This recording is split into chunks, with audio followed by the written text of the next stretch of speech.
noticia del día en nuestro país ha sido indudablemente la captura del exgobernador del Callao, Félix Moreno. Vamos a hablar en un minuto con el fiscal provincial anticorrupción del Callao, Francisco Alarcón Solís, personaje central en toda esta, para en realidad destapar esta trama que ha llevado pues a este final a Moreno, que tiene, recordemos, 2 sentencias en su haber. Pero ojo, en el plano internacional la situación de Bolivia sigue siendo también un foco de mucha preocupación. Hoy ha juramentado, ¿no?, la nueva presidenta de transición, la señora Yanet Áñez, senadora de oposición.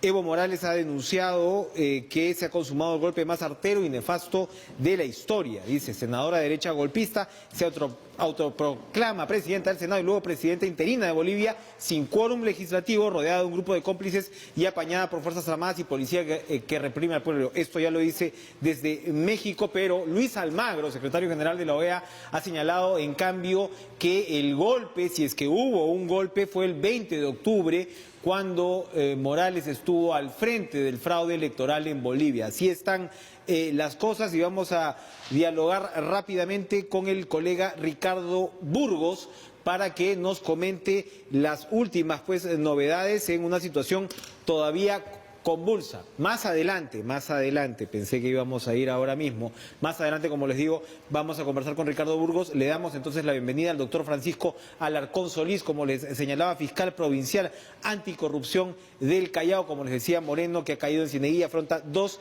sentencias de cárcel efectiva. Doctor Alarcón, gracias por estar con nosotros esta noche. Buenas noches, gracias también por la invitación. Bueno, usted ha señalado que esto es la punta del iceberg. Es la punta del iceberg, sin embargo, pues el señor Moreno tiene 2 sentencias, una por el Fundo Oquendo, ¿no?, otra por el caso Corpac, tiene el caso pendiente de Odebrecht, tiene otro caso más por el SPA en el Pentagonito. ¿Dónde están las futuras líneas de investigación? Estamos hablando entonces de un nido de corrupción que comandó el señor Moreno. Claro, la situación por la cual Moreno el día de hoy ha sido detenido justamente responde a esas 2 sentencias de 2 casos emblemáticos, conocidos como el caso Corpac y el caso Oquendo. Ciertamente eso no significa de que solamente haya recaído sobre él estas imputaciones.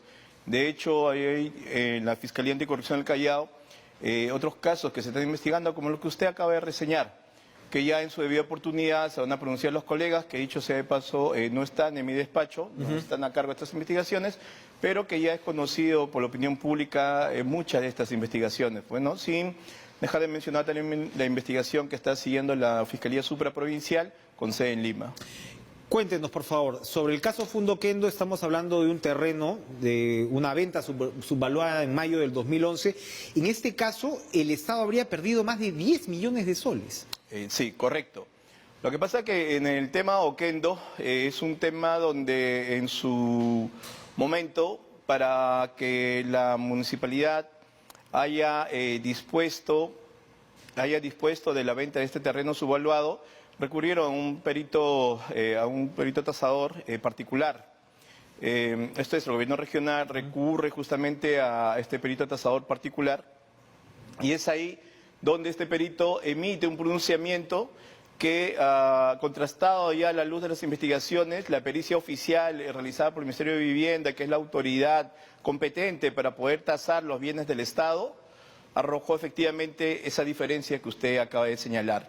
Esto es, ellos trataron de encubrir o justificar la subvaluación de este terreno de Fundo Oquendo a través justamente de un perito tasador que, dicho sea de paso, ha sido también comprendido dentro de la sentencia este personaje. ¿Cuál fue la empresa que adquirió este terreno? ¿Cuál sería la responsabilidad puntual en este caso de Moreno? Porque evidentemente, seguramente estamos hablando de un soborno, ¿no? Sí, lo que pasa que ahí en el tema Oquendo, ciertamente quizás el personaje más conocido es el ahora sentenciado Félix Moreno, pero ciertamente involucrado a otros funcionarios. Y entre ellos también estaba involucrado un señor que la prensa lo conoce o le dio el nombre de Rey de la Pesca Negra, que fue justamente este personaje el que estuvo detrás de esta compra de ese bien ya subvaluado.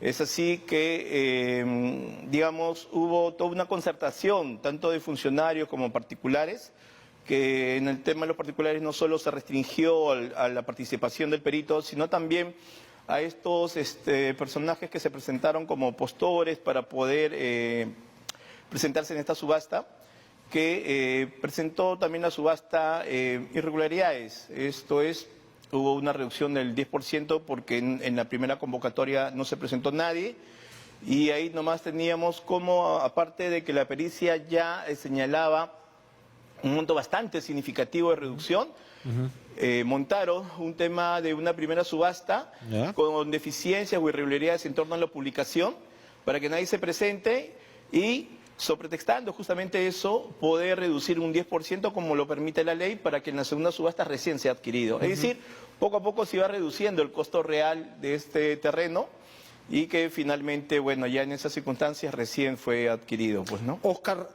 Peña Aparicio, es el llamado rey de la pesca negra que usted menciona. ¿Él está prófugo ahorita?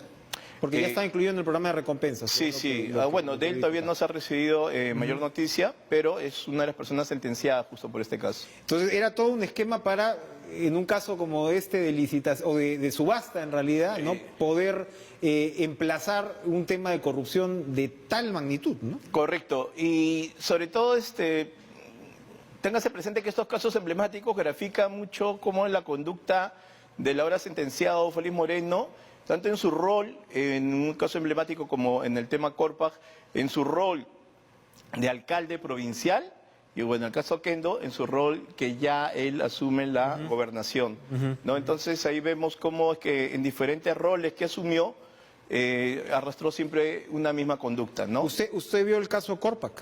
Claro, también. Que era, como usted recuerda, que era efectivamente cuando él era alcalde. O sea, el señor Moreno ha pasado todo el recorrido, ¿no? A medida que iba escalando, iba también practicando, al parecer, ¿no?, estas malas artes. Entonces, ahí estamos hablando de que se colude, ¿no?, con directivos y altos ejecutivos de Corpag para ejecutar sin concurso público. Siempre estamos hablando, ¿no?, de este tipo de metodologías. Este proyecto de construcción de la sede de Corpag, ¿no?, donde el Estado desembolsó más de 21 millones de soles para una obra que no fue concluida. Es una obra que se exhibe hasta ahora. Se exhibe ahí todo cómo quedó, ¿no? Un monumento a la corrupción. Sí, definitivamente. Lo que pasa en el caso Corpag es que Corpag advirtió una necesidad de contar con un nuevo local. Y en esas circunstancias se contacta con la Municipalidad del Callao porque esta municipalidad tiene su empresa Finver. Una empresa Finver que a la fecha de estos hechos no tenía más que experiencia que en arreglar alumbrados públicos, parques, veredas. Y sin embargo a esa empresa le encargan la función de poder construir lo que los ingenieros llaman un edificio inteligente. O sea, un edificio que demanda otro tipo de trabajo y experiencia. Correcto. Entonces, se buscó fórmulas legales para poder contratar a esta empresa y en función de eso, como usted bien lo ha señalado, este modus operandi de siempre tratar de sacarle la vuelta a la ley de contrataciones, y es así como encargándole a esta empresa, el resultado fue lo que hoy por hoy se puede apreciar en plena avenida Fossen, ¿no?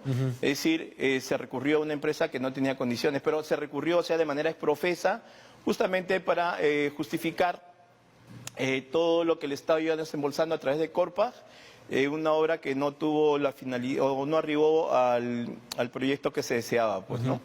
Él ha sido en el caso, bueno, en ambos casos ha sido sentenciado a 5 años de prisión por cada uno de estos dos casos. Sí, correcto, 5 años en cada uno de ellos, pero 5 años, la Fiscalía en cada uno de ellos ha requerido 11 años. Eso le iba a preguntar. Sí. Suena a poco para los delitos que usted está describiendo. Claro, lo que pasa es que, claro, el juez tuvo un criterio por el cual consideró que debía ser 5 años. Este extremo ha sido apelado, solo el extremo de la pena. Por parte de la Fiscalía ha sido apelado el extremo de la pena.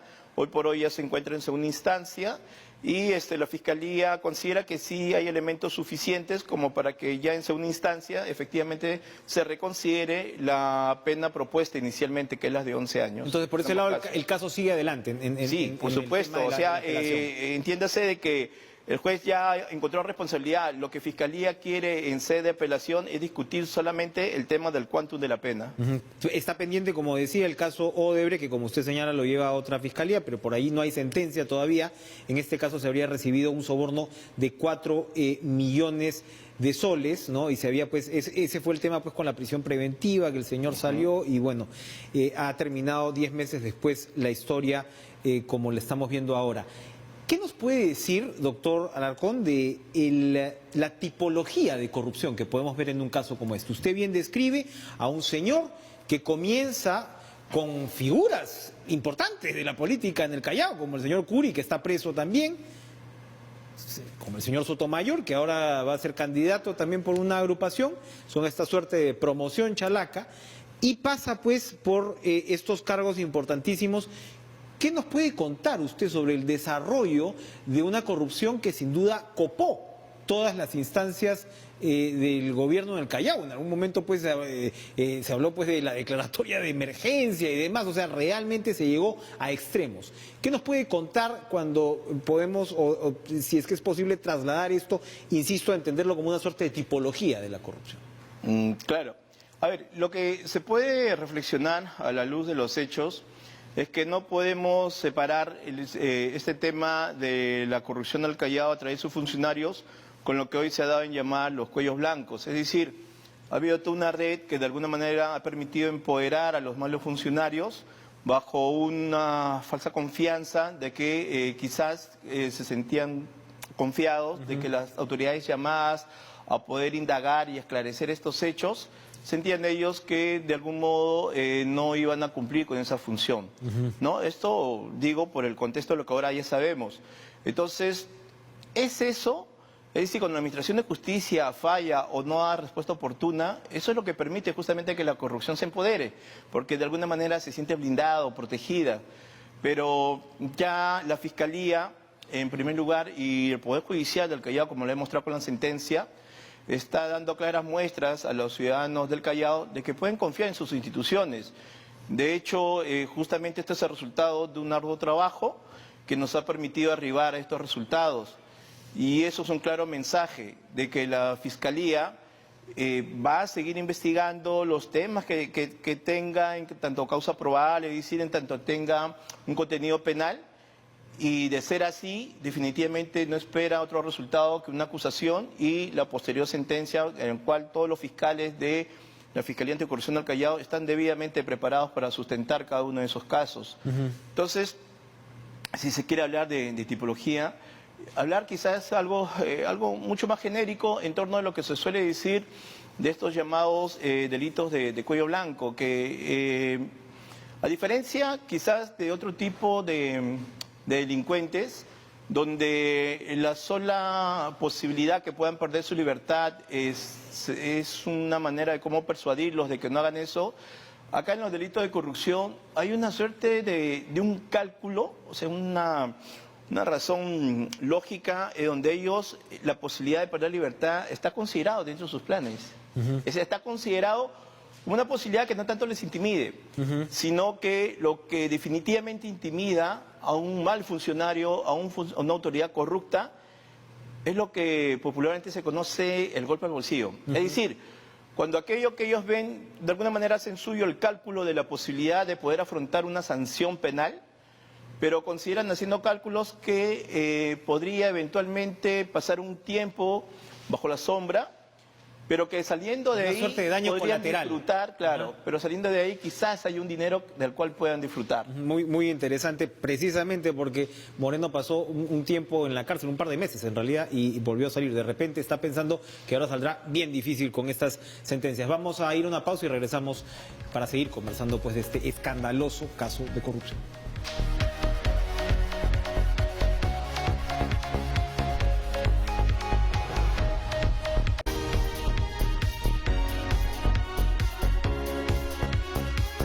Conversamos con el fiscal provincial anticorrupción del Callao, Francisco Alarcón Solís, como decía, figura central en la investigación del caso de Félix Moreno, que recordemos, él tiene pendientes otras investigaciones como las de Odebrecht, pero son por 2 sentencias, ¿no?, que él ha sido detenido hoy, Fundo Kendo, y el caso Corpac, que como vemos estamos hablando de subvaluaciones millonarias. en prejuicio del Estado. Doctor Alarcón, el patrimonio, nos decía usted de manera muy interesante que este tipo de personajes incluso están dispuestos a pagar un periodo bajo la sombra, bajo la promesa, o con la promesa de poder salir y disfrutar del botín corrupto, ¿no?, que se han embolsicado. ¿Cómo investiga usted el patrimonio de una figura como la de Félix Moreno? Sí, a ver, ahí el tema, como señalé, muchas veces el poder cumplir una prisión, a veces muchos de estos delincuentes lo asumen con la esperanza de poder posteriormente seguir disfrutando de ese dinero mal habido. Poder rastrear justamente ese dinero que lo han obtenido a costas del Estado, en perjuicio del mismo. Hoy por hoy, digamos, resulta algo difícil, pero no imposible, por los mecanismos que actualmente suelen utilizar, mecanismos como el testaferro, terceras personas, pero que cada vez más van recurriendo a personas que al menos desde una primera lectura uno no encuentra mayor vinculación, pero que las investigaciones van poco a poco posibilitando justamente que se pueda encontrar estos caminos de los cuales uno pueda seguir jalando, digamos, la investigación, pues, ¿no? ¿Ustedes han recibido amenazas? No, o sea, no una amenaza, digamos, directa, pero quizás no califica como amenaza, pero sí, digamos, se pasan momentos, si se quiere, ciertas incomodidades dentro del propio proceso de sostener el juicio, pero amenazas que califiquen, digamos, de graves, no, mi persona no ha recibido. ¿Usted se refería a la protección que estos delincuentes sienten tener o han sentido tener en el Poder Judicial?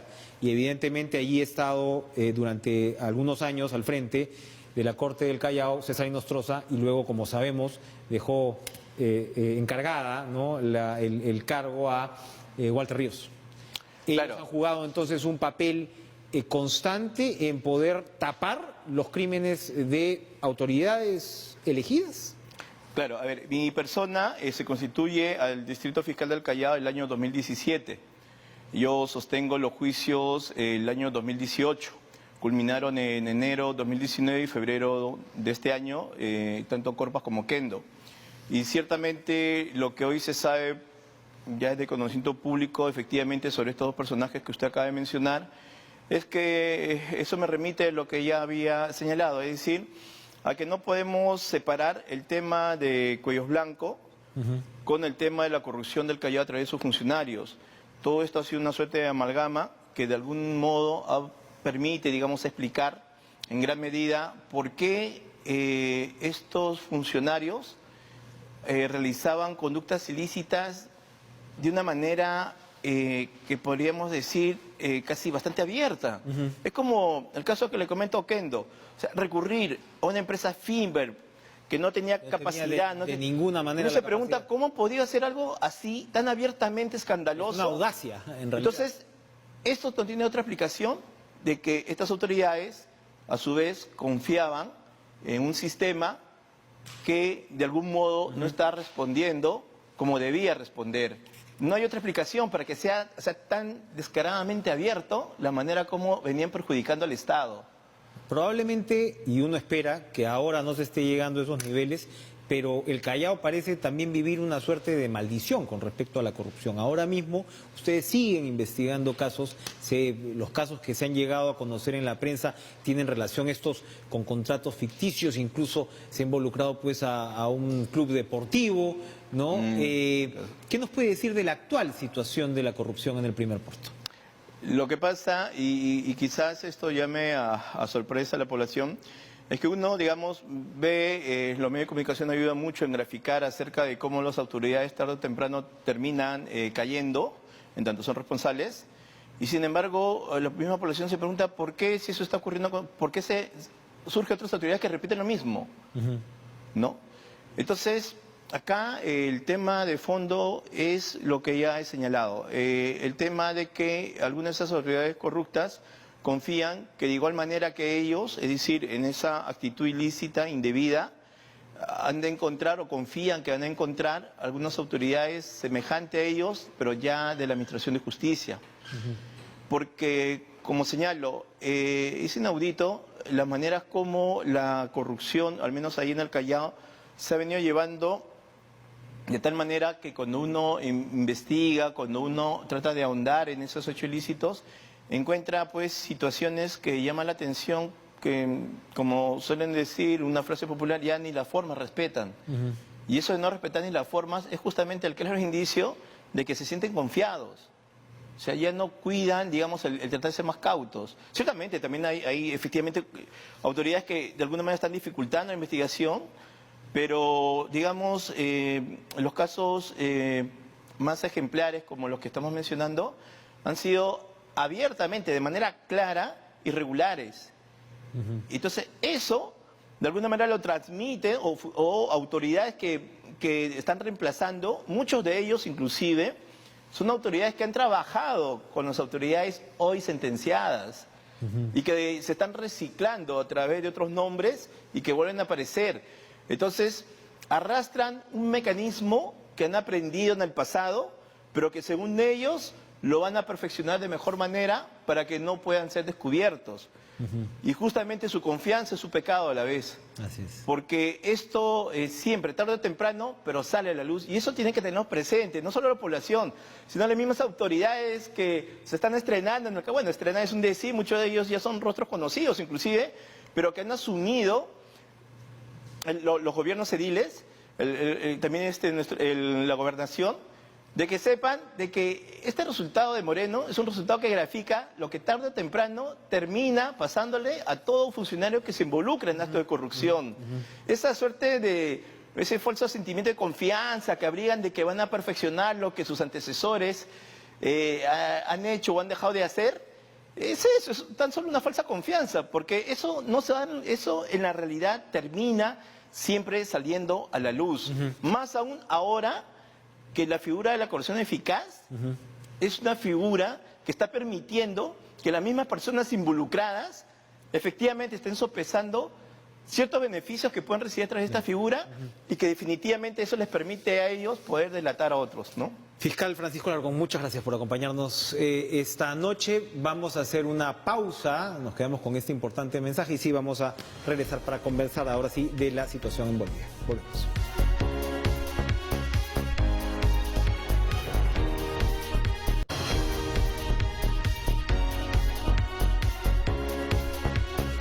Nos enlazamos con el colega boliviano Ricardo Burgos a propósito pues de esta situación que vive Bolivia, donde Evo Morales denuncia un golpe de Estado y como señalaba pues en la OEA, el secretario general Luis Almagro ha dicho que el golpe de Estado lo ha dado, si es que alguien lo dio, Morales con el fraude de las elecciones de octubre. Ricardo, ¿cómo está? Gracias por atendernos. ¿Qué nos puede contar a esta hora? Enrique, buenas noches. Bueno, si lo decimos en peruano, la senadora Yanit Áñez, de la oposición de Unidad Democrática, le sacó la vuelta al MAS, que es el partido mayoritario en estos momentos en la Asamblea Plurinacional. En principio no se pudo instalar la Asamblea de Diputados, tampoco la del Senado, y todo hacía pensar que esto recién ocurriría a partir de mañana o quizás a partir de otra fecha, por cuanto la oposición, liderada por el MAS, estaba solicitando y reclamando algunas garantías constitucionales, según ellos, para establecer el camino de la sucesión presidencial. Sin embargo, la senadora, invocando el artículo 170 de la Constitución boliviana, que también fija y detalla los aspectos referidos a la sucesión presidencial, tomó decisión inmediata, se convirtió en la presidenta del Senado y automáticamente se convirtió también en la nueva presidenta de Bolivia. Se convierte así, dicho sea de paso, en la segunda mujer en ocupar este alto cargo en Bolivia, Enrique. Ahora, efectivamente, lo que estás contando con respecto al quórum es lo que se está cuestionando desde la otra orilla. ¿Eso está claro, saneado, constitucionalmente me refiero? Bueno, analistas y abogados constitucionalistas bolivianos ya habían señalado desde ayer que si acaso el MAS bloqueaba la posibilidad de continuar la sucesión presidencial, Lo que tendría que hacerse en este caso es invocar el artículo 170, que establece la vacancia presidencial cuando un jefe de Estado abandona el país sin permiso del Congreso. Esta es una figura jurídica muy peculiar en los países de Sudamérica, y en este caso, al haber solicitado un asilo y haberse concedido el asilo por parte de México a Evo Morales, haberse retirado del país con el vicepresidente Álvaro García, consecuentemente la figura jurídica estaba dada y establecida. Consecuentemente, la línea de sucesión habría tenido que seguir con la presidenta del Senado, que es del MAS, pero también renunció y también hizo lo propio la presidenta de diputados. También renunció la primera vicepresidenta del Senado y por lo tanto la sucesión presidencial recayó en esta figura opositora, Enrique. Así está la situación en el hermano país de Bolivia. Le damos las gracias al colega Ricardo Burgos por este enlace y nosotros ya nos despedimos. Es tiempo de darle pase a Lucho Tristán y toda la información deportiva y regresamos mañana con más en Cara a Cara. Muy buenas noches.